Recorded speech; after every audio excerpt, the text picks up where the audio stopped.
The 2015 September flooding in Freetown claimed several lives and property and left thousands of people homeless, especially people who resided in slum communities. Gajiko Mohammed Selu is researching on vulnerability analysis of flood risk and disaster management in Freetown. In 2012, I came back from Malaysia and worked with the vulnerable communities around Susan's Bay, Crow Bay, Mowaf community, and the magazine area, Mabela side. We also have the Ashobi Corner, which is located along the Black Hole Road area, which is also a vulnerable community. And if you look at some of the roadworks that is ongoing, the hillside construction, the increase in solid waste as well in the central business district is always escalating the number of areas that are vulnerable. This is Cool Bay community, one of the disaster most prone areas in Freetown. You could recall from last September's flooding, much of the impact was around this community, and now you can see here dirts. You can see children being a part of it, and looking at this point you see that's a bridge there, and so much of what you see here comes from other communities but through that bridge. Now imagine a disaster of last year's flood. Something of such or a higher magnitude should occur. Looking at it from this point, that building you see there is a primary school hosting some children right now.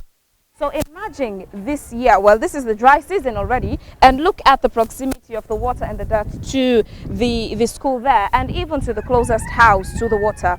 Now imagine a flooding should occur at this community again, what would happen? If you look at the regional approach when doing flood disaster analysis, we have to take our minds what is happening along the Gloucester area, to say, along the Leicester Peak area, the rate at which deforestation and construction houses, mining of stones, these are some of the factors that have been identified as some of the man-made as well as the human-related causes. But you find out that if necessary measures are not taken into consideration as a national policy, which will scale down to the local communities affected, taking it from a comprehensive planning approach, bring in stakeholders such as the non-governmental organizations, the Ministry of Lands, Country Planning and Environment, EPA. EPA is doing very, very well. I can salute them for that. They've been trying to do some of these studies, taking it in a collaboration with the Freetown City Council, but we are still yet to see some of the tangible evidence of what we are yearning for, what we are looking for in managing floods and flood disasters in the country as a whole. As a researcher conducting a study on flood risk and disaster management, Gajiko made some recommendations to prevent a flooding disaster in the near future. Early preparedness measures. The problem statement of my study is less community participation, is creating more losses, which means they will have less resilience measures.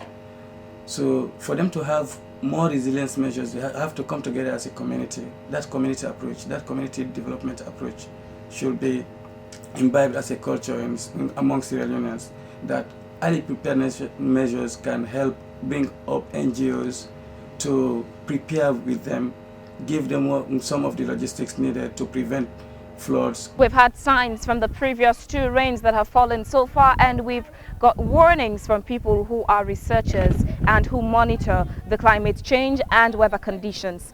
Well, it seems that in Sierra Leone, the authorities rather sit back and wait to react to situations rather than taking a proactive measure. So we're looking forward to see what the authorities would do to make sure what happened last rainy season, especially in September, the flooding, does not reoccur this year during our rainy season. Phebean Swill, Star Television, Freetown.